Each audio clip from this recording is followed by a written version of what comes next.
Pradayakam Shuddham Purnam Chidanandam Sadashivam Shtaye Shankarupena Machittam Pankekritam Abhodhyaya Kim Kariyasya Samaya Shankaracharya Mashraye Sadajiva Samarambham Shankaracharya Madhyamam Asmadacharya Paryantam Vande Guru Paramparam Bharati Karunapatram Bharati Padabhushanam Bharati Padamarudham Bharati Tirthamashraye Vidya Vinaya Sampannam Vitaragam Vivekinam Vande Vedanta Tattvabodha Vidhushekara Bharati Mala Sudha Kumbha Vibhoda Mudra Vidya Virajat Karavarijatam Apara Karunya Sudhamburajim Sri Sharadambam Pranatosmi Nityam Om. Today we will continue with the benefits of self-knowledge. We have already seen 3 benefits. Today we will take up 2 more benefits. The 4th one, Aghata Nivrittihi. We all know from our experiences that our lives are not made up of bed of roses. It's an idiom. Not always smooth sailing. Many things may go as per our plans. We will be happy. But sometimes, despite our meticulous planning, knowledge, lot of efforts, things may not go the way in which we want. They are beyond our controls. Things may go out of our control also.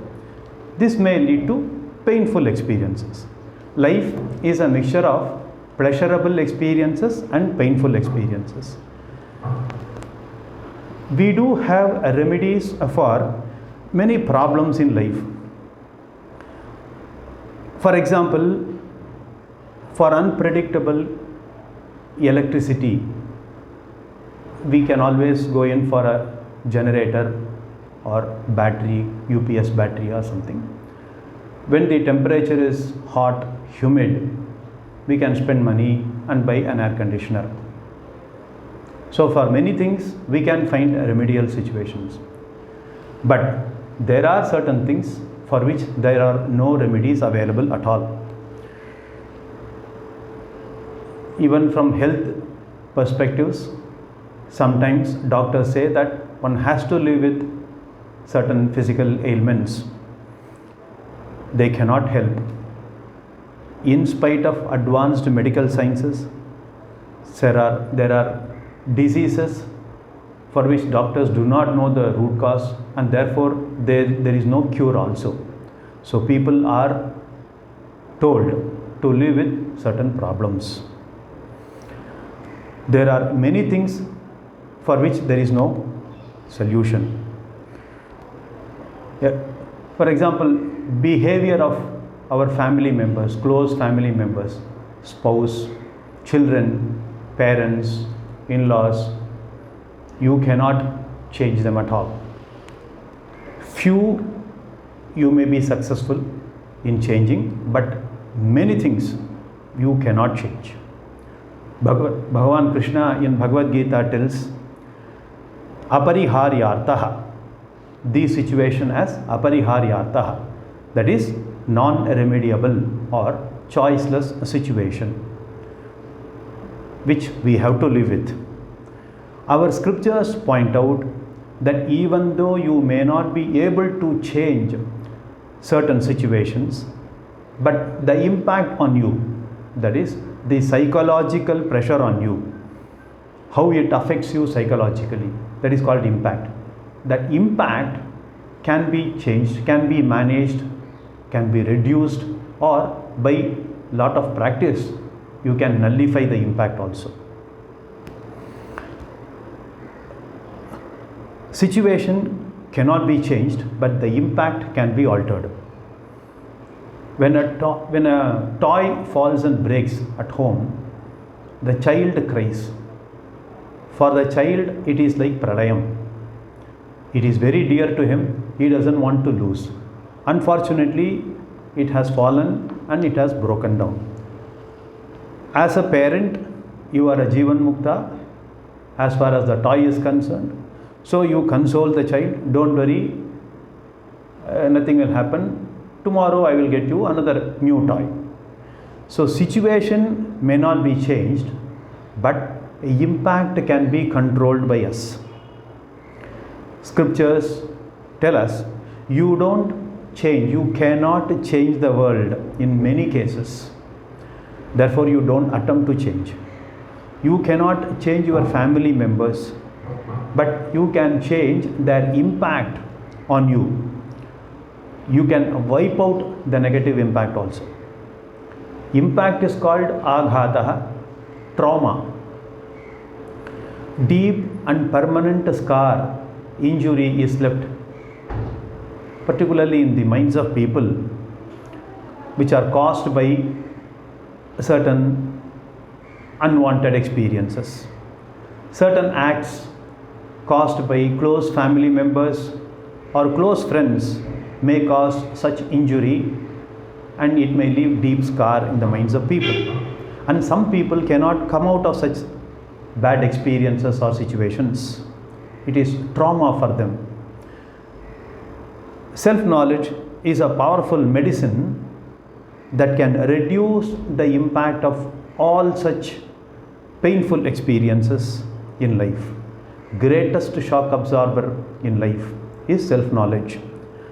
We can compare this to shock absorbers fitted in the cars. Nowadays, many projects are going on, especially metro rail project and other projects. Infrastructure work is going on in many metropolitan cities. So the roads are not in good condition. If you don't want your back to get injured, you have to ensure the shock absorbers in your car is properly working. Self-knowledge is the most powerful shock absorber in life, which can reduce the impact of even the worst tragedy in one's life, so that the person does not receive any permanent scar or injury in his mind. He may be able to wipe out the pain within few days, and he may be able to start a fresh life, living once again. The immunity of the mind, the self-regeneration capacity of the mind is so that he need not go to a psychiatrist or need not go to the extent of committing a suicide. Thus, self-knowledge helps us, and it acts as a shock absorber to reduce the impact caused by many painful experiences. The last benefit is dakshata praptihi. When we are living, we have two personalities functioning all the time. First personality is that which receives the experiences in day-to-day life. As a receiver, input is coming from various transactions from the world. As a receiver, you are receiving experiences by transactions with relations, people in the office, other things, objects. Receiver I. So, as even the receiver I receives the experiences, he reacts also. He reacts to situations. I am happy, I am unhappy, I am satisfied, I am less than satisfied. It's okay, so sort of. Sometimes I may feel terrible, sometimes I may feel elated. Receiver, reactor. I receive experiences, I react. So this personality called Bhokta in Sanskritam goes through emotional experiences like raga, dvesha, kama, krodha, moha, etc. All of them belong to Bhokta I. The second personality, I want to do lot of things. I want to achieve lot of goals in my life. I have many children. I have ambitions for them. I want one of them to go to engineering college. One child has to finish law, and so many projects, objectives I have. I have to work hard to achieve all these objectives. Here I am an actor. I am karta. performing various types of actions. These two personalities are closely interconnected. That is, Bhokta I and Karta I are closely interconnected. They are like two sides of same coin. Therefore, efficiency of the performer I, the Karta I, is heavily dependent on the emotional, mental condition of Bhokta I. You may have observed even in sports, the performance of the player is very much dependent on the personal life conditions. Performance may be affected when they go through some problems in their personal life. Some maybe marriage issue, maybe parents are not doing well, or financial issue. Lot of things are possible. Number one in tennis for many years, suddenly he has gone down to, the ranking has gone down to number 15 or 20, or sometimes he just goes off from the scene. Why? Because the one who receives the experience of life, that is Bhokta, is disturbed, and the disturbance of Bhokta affects the performance efficiency of the Karta. Even in our day-to-day life, every morning, in the morning, when you are going to office, supposing you had to exchange words with some auto driver or fellow car driver, it lasts for a few minutes, 5 minutes only maybe, and then you go, you proceed to your office and start working. But the impact the particular incident that caused in your mind is so much, you are not able to concentrate on your work. That is, the experiencer I is terribly affected, and therefore the performance of the Karta I is also affected. As a Bhokta, if you have the shock absorber, remember the Aghata Nivritti, self-knowledge, then this life situation, any situation, you do not, it will not disturb you to such an extent that it will affect your day-to-day performance. Therefore, Aghata Nivritti leads to a better performance in life. Improvements in efficiency in whatever you choose to do, maybe your office work or maybe your puja or anything you do, you choose to do in life, it depends, and you can improve on the efficiency provided you have a poised mind. If you have a poised mind, not very much affected by any unwelcome experiences, your mind is calm, then you can perform really well. Our children may face this problem. They would have studied, they would have prepared very well for the exams, you would have trained them in making them write many mock tests and all those. Now the child goes to the exam hall, he gets the question paper, he looks at the questions. There are choices given, 5 out of 7 questions they have to answer.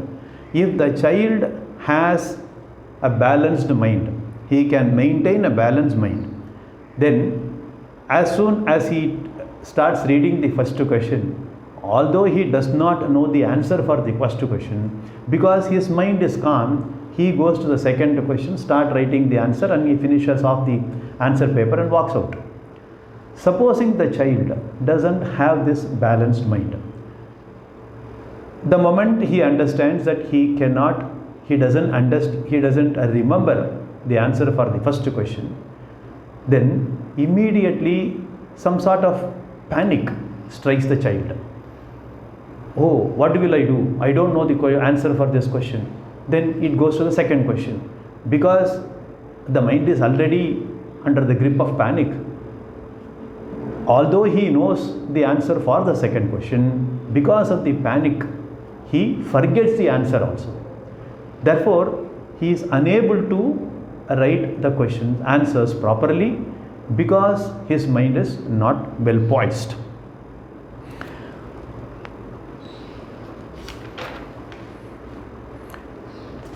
Also, this, as I said, a poised mind is an effective mind. An emotionally disturbed mind is a handicapped mind. Even if one is highly educated person academically, with so many degrees, if he does not have emotional balance, any amount of academic education becomes useless for him. EQ, emotional quotient, is more important than intelligent quotient, IQ. The person with more emotional quotient, he can handle any unexpected situations, emergency situations far better than a person with imbalanced mind. Emotional disturbance is like a virus for a computer brain. That is a vital information resource under siege. That is the short form, that is the expanded form for virus. That means our mind is not available for tapping. Self-knowledge handles this virus. My IQ is fully available for my present performance if my EQ is good. Naturally, a poised, calm mind can perform better. Even from worldly angle, a person with self-knowledge can accomplish better things very efficiently than many other people. These are the 5 benefits which we saw of self-knowledge. Now, what are the sources of self-knowledge? From where I will learn the self-knowledge? Definitely not by reading physics or chemistry book. They cannot give you self-knowledge. For that matter, any literature handling material sciences cannot give you spiritual knowledge, self-knowledge. Our traditional scriptural literature play very important role. We have 4 layers of scriptural literature concentrating on self-knowledge in particular. First and original source of self-knowledge is Veda, Shruti, discovered by the rishis as revealed by the Lord himself, Ishvara. When the rishis were in meditation due to their fantastic tapas, they have received this Veda from Ishvara as revealed by Ishvara, and they have given it to mankind. Similar to a TV program, you can watch a particular program in the television set. When you tune the receiving center, that is your TV, to match with the signals coming from the transmission center. Similarly, our rishis also, they can tune because of their tapas. They had the capability of receiving the Veda which were revealed by Ishvara. So, rishis are the receivers. Veda is primary source of knowledge, Shruti. As far as self-knowledge is concerned, Upanishads are dealing with self-knowledge mostly. Smriti, body of literature written by rishis themselves, elaborating the Shruti. The content of Shruti is Shruti Pramana.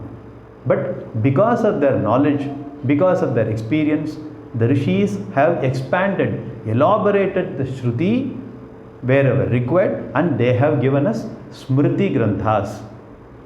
Bhagavad Gita is one such Smriti Grantha. It is coming in Mahabharatam. Mahabharatam is a Smriti Grantha authored by Vyasacharya. So, Smriti are written by rishis. These are all Paurusheya Pramanam. Veda is Apaurusheya Pramanam because it is revealed by Ishvara. Then the third layer is Sutra literature. Sutra Grantha, written once again by rishis.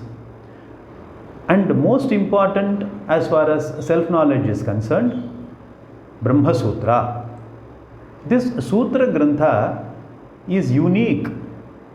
They give logical support, reinforces the teachings of Shruti and Smriti, satisfying our reasoning and scientific intellect.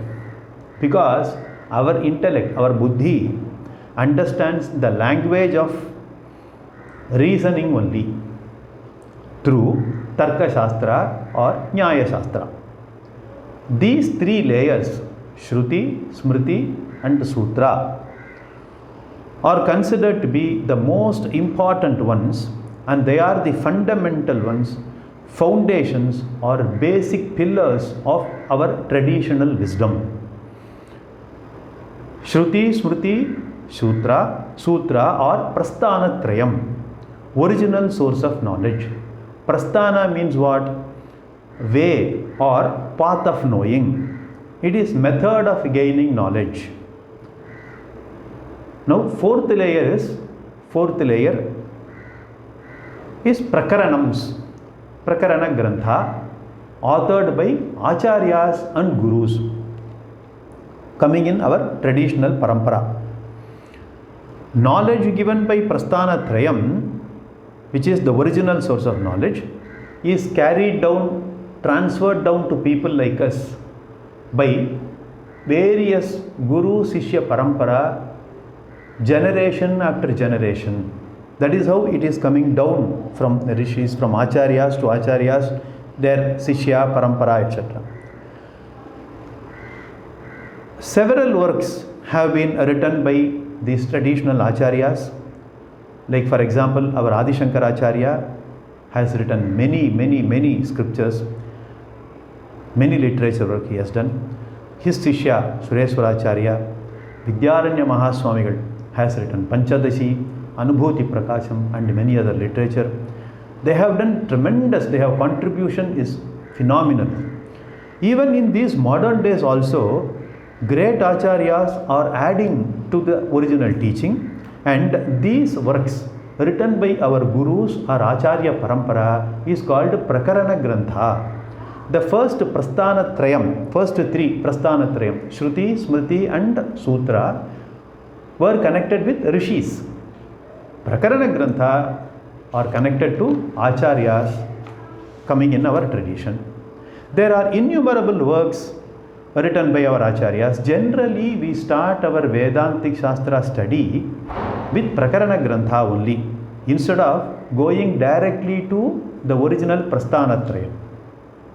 The reason is, since Prakaranams are later or written by later acharyas, they can understand the minds of modern generation better, and they may give better examples, and they can use better language which may be understandable by modern people, modern generation. I can give modern example which is happening currently, like for example stock market and all those things. We are saying flat buildings and all those, etc. But original works will not give modern examples, and they are written in Sanskrit also. So now we are dealing in English. Some people can teach in Tamil, Telugu, etc. Therefore, it is easier to start our Vedanta Shastra study with Prakarana Grantha and then go to Prasthanatrayam to expand our knowledge. One of the very simple Prakarana Grantha is Tattvabodha. We have chosen for our study. This Tattvabodha is based on Prasthanatrayam only, written in simple prose form, written in Sanskritam, simple language, but it is comprehensive and systematically presented. By studying this Tattvabodha, we are aiming at two benefits. The first one is systematically acquiring self-knowledge. That is our primary benefit. The second one is, as even the author transfers this knowledge to us, he is systematically introducing lot of technical terms and terminology used generally, commonly in our scriptures. That is called the jargon of particular science. For example, lawyers use legal jargon, doctors use medical jargon, like that. It is, and Natya Shastra people, Bharatanatyam dancers use their jargon, Natya jargon. It is almost impossible for anyone to translate the original works to English or any regional language. And therefore, the best method to understand, first of all, we understand the technical terms as they are in Sanskrit language. We have to understand and then start using these technical terms only. Humorously, Swami Paramarthanandaji used to tell about a Tamil commentary. I don't know how many viewers will be of Tamil origin, know Tamil. But few in a cricket commentary, if one starts telling in Tamil, it looks very funny. It is very funny to hear. For example, they have to, in English, they say it is common for English because cricket is an English game, right? And then we also started playing and all this.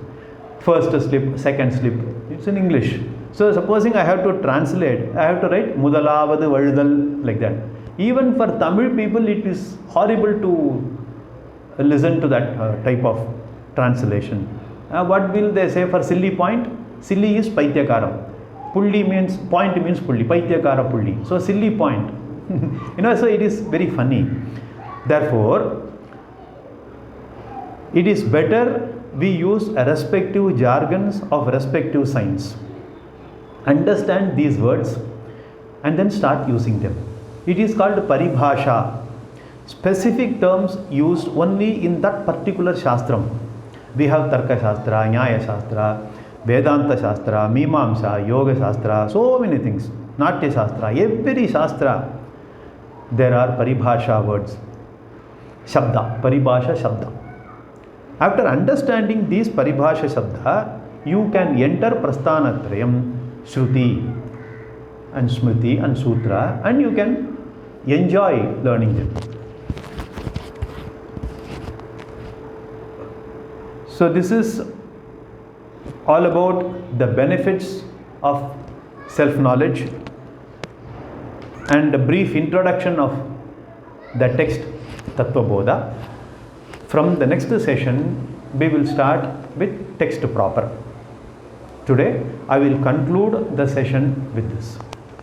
Purnamadav Purnamidam Purnat Purnamudachyate Purnasya Purnamadaya Purnameva Vasishyate Om Shanti Shanti Shanti Om.